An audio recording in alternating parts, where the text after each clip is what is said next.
here. Where are you from? I am from the state of Missouri in the country of America.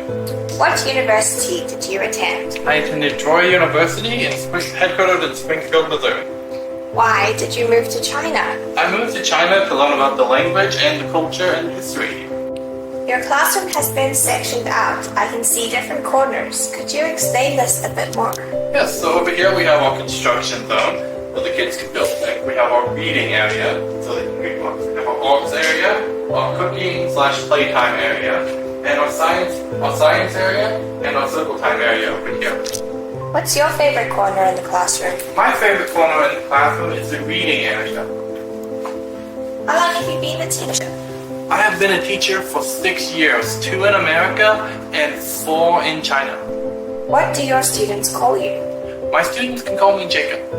What's your favorite thing to teach? My favorite thing to teach is science because it's a really hands-on subject and the students really enjoy it. Do you have a wish for your students? My wish for my students is to create a love of lifelong learning both here and outside the classroom. What kind of environment would you like to create? I would love to create an open-minded and creative environment in my classroom. What do you like to do? I like to go to Gusu and explore around and learn about the history of Suzhou.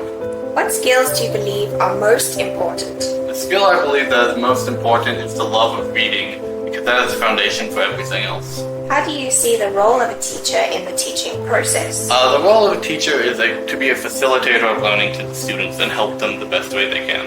What is one quality that you think every kindergarten teacher should have? One quality every kindergarten teacher should have is patience and open-mindedness for the students.